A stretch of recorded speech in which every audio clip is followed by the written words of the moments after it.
आपके इमाम साहब और हमारे इलाके के लोगों के खिलाफ रौनक स्टेज है। गुफ्तगू आपने समात की, बस 10 मिनट के लिए आया हूँ। आपका भी ख्याल रखना ज़रूरी है, आप लोगों भी नींद आ रही है और हम लोगों को भी। आप लोग तो फजर नहीं पढ़ेंगे, हम लोगों को पढ़ना है कि नहीं? इसलिए आप तो यही समझते हैं कि रमज़ान निकल गया तो नमाज माफ़ है। ज़रूरी ये भी बात याद रखें कि रमज़ान के बाद भी मस्जिद में जमात होती है। नहमदुहु व नसल्ली अला रसूलिल करीम, अम्मा बाद, फ़अऊज़ु बिल्लाहि मिनश शैतानिर रजीम, बिस्मिल्लाहिर रहमानिर रहीम। व बिल वालिदैनि इहसाना, सदक़ल्लाहुल मौलाना अज़ीम व बल्लगना रसूलुहुन नबियुल अमीनुल मतीनुल करीम व नहनु अला ज़ालिका लमिनश शाहिदीन व शाकिरीन वल्हम्दुलिल्लाहि रब्बिल आलमीन। एक मरतबा दुरूद पाक पढ़ो। अल्लाहुम्मा सल्ली अला सय्यिदिना मौलाना मुहम्मद मादिल जुद वल करम व अला आलिहि व सल्लिम, सलातु व सलामुन अलैका या रसूलल्लाह सल्लल्लाहु तआला अलैहि वसल्लम। शायर कहता है, आका के दुश्मनों से मोहब्बत ना कीजिए। कह दे सुभान अल्लाह। आका के दुश्मनों से मोहब्बत ना कीजिए, गर कीजिए तो ख्वाहिश जन्नत ना कीजिए। गर कीजिए तो ख्वाहिश जन्नत ना कीजिए। कहते हो कि बुरा को बुरा ना कहे, कहते हो कि बुरा को बुरा ना कहे, तो फिर तब्बत यादा की आप तिलावत ना कीजिए। तो फिर तब्बत यादा की आप तिलावत ना कीजिए। ये इसाले सवाब की मुबारक महफिल है मेंबर साहब के घर में। देखिए, माँ बाप वो कीमती हीरा है जो दुनिया में नहीं मिलती है। माँ बाप जो कीमती हीरा है, जैसे ये दरख्त है, ये दरख्त जब तक है तब तक आपको इसका साया का एहसास नहीं होगा। दरख्त काट लिए जाएंगे तब आपको साया का एहसास होगा। तो माँ बाप क्या है, कितना मकाम और मर्तबा है, वो अल्लाह पाक बेहतर जानता है। मगर आप मेरे दोस्त, जो दुनिया में रह के जो कुछ करना है आप कीजिए, मगर माँ बाप को छोड़ के आप हरम शरीफ में जाके नमाज पढ़ेंगे तो भी खुदा आपकी नमाज को कबूल नहीं करेगा। याद रखिएगा, ये नमाज जितनी इबादत है आप कर लीजिए। माँ बाप आपसे राजी नहीं है तो रब राजी नहीं है। चंद बातें रखूंगा बस, 10 मिनट के अंदर गुफ्तगू खत्म।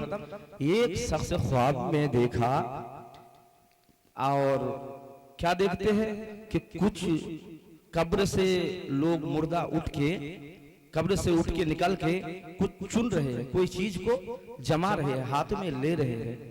तो वो शख्स ने ख्वाब में उससे पूछा, सब तो कुछ ना कुछ चुन रहे हैं और आप अलग बैठे हुए हैं, क्या बात है?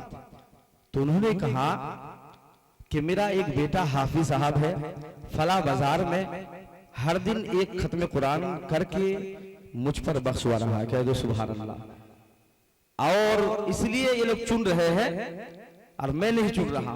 तो ख्वाब से बेदार हुआ, बाजार में गया और सही में देख रहा कि वो नौजवान हाफिज साहब हलवा बेच रहा है और वो कुरान होठ उनका हिल रहा है। पूछा क्या पढ़ते हो? कहा कुरान की तिलावत कर रहा हूँ, हर दिन अपने बाप को बख्शवाता हूँ। कह दो सुभान अल्लाह। तो फिर कुछ दिन के बाद इंसान ने ख्वाब में देखा, फिर पूछा, सब चुन रहा, फिर उस दिन वो भी चुन रहा है। तो पूछा, आज तुम भी चुन रहे हो, क्या बात है? तो कहा, जिस तरह मेंबर साहब ने आज माँ बाप का, आज जिस तरह वो अपने बाप का इसाला सवाब कर रहा है, ऐसे ही जो भी अपने बाप के नाम पर सदका खैरात इसाले सवाब कर रहे हैं, वही इसाले सवाब हम चुन रहे हैं। कह दो सुभान अल्लाह। तो पता चला कि माँ बाप के नाम पर इसाले सवाब कुछ होना चाहिए। अभी देखिए, कुछ ही दिन के बाद आपके बिहार में, हमारे बंगाल में वोट होने वाले हैं 26 को। तो आपको इस पुरफितन दौर में फिलहाल अभी आपको इसका आपका कीमती वोट आपको सोच समझ के डालना है। आप जानते हैं मरना होगा, मौत की महफिल है, किसी की उम्मीद लेके ना बैठे, ये ना सोचे आपका बेटा आपको बख्शवाएगा। आप मर जाएंगे 40 करेगा, आप मर जाएंगे 30 करेगा। गलत बात है। जो बेटा आपके कहने पर मस्जिद ना जा सके, जो बेटा आपके कहने पर आपकी बात ना माने, वो बेटा की उम्मीद लेके बैठे आखिरत की अपने फिक्र कीजिए, कुछ दिन के बाद वोट होने वाला है, इसका ख्याल रखे। अच्छा प्रधानमंत्री आप चुने, इसी बार बेवकूफ हो जाए, मचल के कह दे सुभान अल्लाह। महमूद गजनबी, सुल्तान महमूद गजनबी का दरबार लगा है। बड़ी प्यारी बात है, आखिरी बात, इसी से गुफ्तगू खत्म। सरकार सुल्तान महमूद गजनबी का दरबार लगा हुआ है, तो महमूद गजनबी सुल्तान बादशाह साहब ने कहा मुझे एक बात करना है। कहिए। कहा कि मुझे कोई उस महफिल में मामूली आदमी नहीं देते, क्योंकि हजरत सुल्तान महमूद गजनबी के महफिल में बड़े बड़े खुतूब अब्दाल गौस भी बैठा करते थे। सुल्तान महमूद गजनबी इस्लामी बादशाह थे, तो वो कह रहे कि कोई इसमें से कोई बंदा है कि मुझे हजरत खिजर अलैहिस्सलाम से मुलाकात करवा दे। कह दो सुभान अल्लाह। मुझे हजरत खिजर अलैहिस्सलाम से मुलाकात करवा दे। उसी महफिल में एक गरीब शख्स खड़ा हुआ और उन्होंने कहा महमूद सुल्तान गजनबी सुनो, मैं आपको हजरत खिजर अलैहिस्सलाम से मुलाकात करवा सकता हूँ। कह दो सुभान अल्लाह। बड़ी प्यारी बात, आखिरी बात। तो ये जब ये जुमला कहा तो कहा क्या करना होगा? कहा कि 6 महीना के लिए मुझे समंदर के किनारे में चिल्ला करना होगा। कहा कीजिए कि इसके लिए 6 महीना का राशन, खाना पीना, मेरे घर का जो खर्चा होगा बादशाह सलामत आपको उठाना होगा। उन्होंने तैयार हो गया। 6 महीना के लिए वो इंसान जो है चिल्ला करने के लिए समंदर के करीब पहुंचे। 6 महीना के बाद सुल्तान महमूद गजनबी ने उन्हें बुलाया और बुलाकर कहा आप जरा बताइए, खिजर अलैहिस्सलाम से मुलाकात करवाइए। उन्होंने कहा सुल्तान साहब, सुल्तान महमूद गजनबी रहमतुल्लाह अलैह सुने, मैं वजीफा कुछ उल्टे पढ़ दिए थे, इसीलिए काम नहीं हुआ, तो दोबारा भेजना होगा। फिर 6 महीना के लिए भेजा तो 12 महीना उनके घर का रेशन चला उनके जरिए में। अब उसको पूछा गया बताओ मुझे खिजर से कब मुलाकात करवाओगे? तो कहा मैं तो ऐसे झूठ मूठ कह के आपसे मेरे फैमिली नहीं चल रहा था, गरीब इंसान था, इसी वजह से मैं ये काम किया। गुस्सा होगा कि नहीं? बादशाह के साथ मजाक किया। सुल्तान महमूद गजनबी जो गुस्सा हुए और एक वजीर को बुलाया, कहा कि बताओ इनके साथ क्या सुलूक किया जाए, इनके साथ क्या किया जाए? तो वो वजीर ने कहा इनका गला काट दिया जाए। उसी महफिल में एक बुजुर्ग इंसान खड़े होकर कहते हैं आपने सही कहा। फिर कहा दूसरे वजीर से इनके साथ क्या किया जाए? ताकि इनको कुत्ता के हवाले कर दिया जाए, ताकि कुत्ता इसे नोच नोच कर खाए, मरने में कुछ देर टाइम लग जाए। उस बुजुर्ग इंसान ने कहा, उस बुजुर्ग इंसान का नाम अय्याज था, उस अय्याज बुजुर्ग ने कहा ये भी ठीक कहा।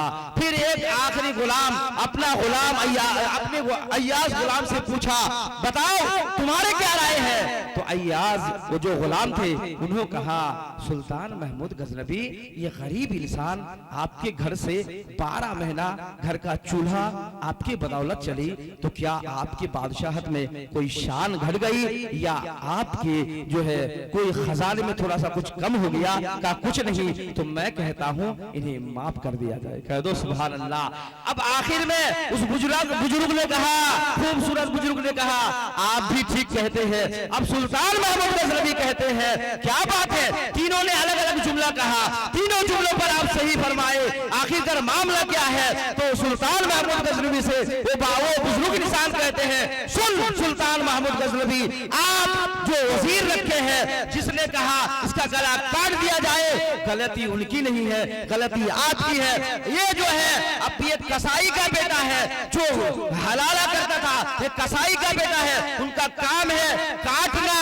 बताओ इनकी गलती नहीं है। एक कसाई का बेटा को अगर आप वजीर बनाएंगे वो काटने का ही बात करेगा, वो मारने की ही बात करेगा, गलती इनकी नहीं है, सुल्तान गलती आपकी है। ये जुमला कहा। दूसरे की क्या गलती है? कहा सुनिए, वो दूसरा उनका बाप कुत्ता का बादशाह का कुत्ता नहलाया करता था, वो अपना रंग दिखा दिया, इसीलिए उन्होंने काटने का हुक्म दिया।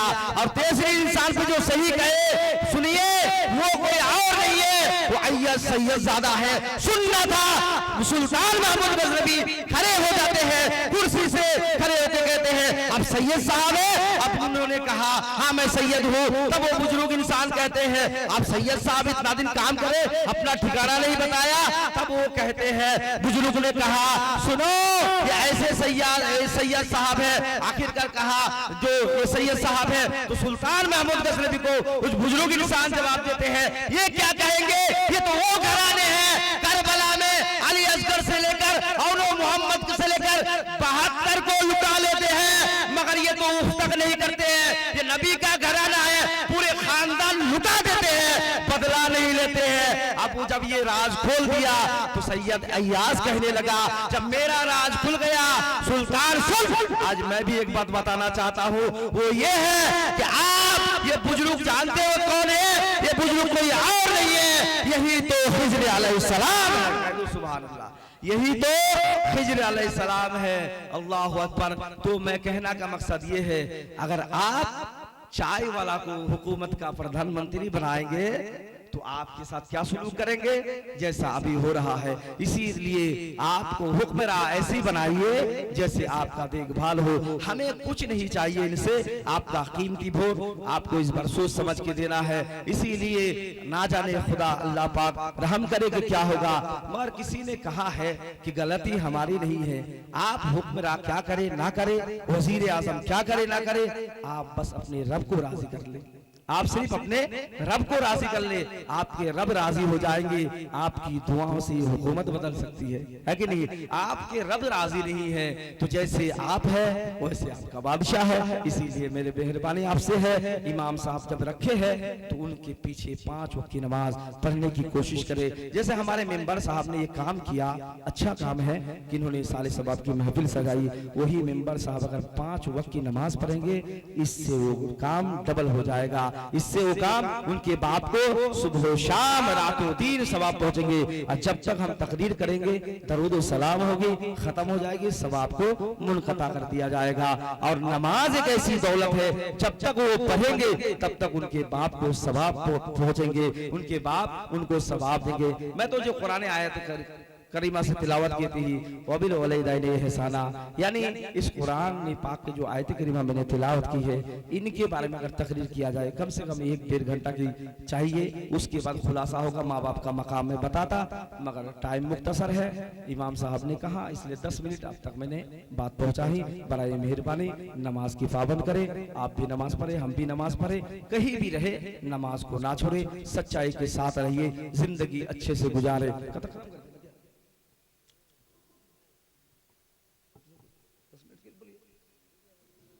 तो अपनी गुफ्तगू यही से खत्म करते हैं। बोलने में कोई गलती हो अल्लाह अपने हबीब के वास्ते माफ़ अता फरमाए। व मा अलैना इल्लल बलाग। अस्सलामु अलैकुम व रहमतुल्लाहि ताला बरकातहू।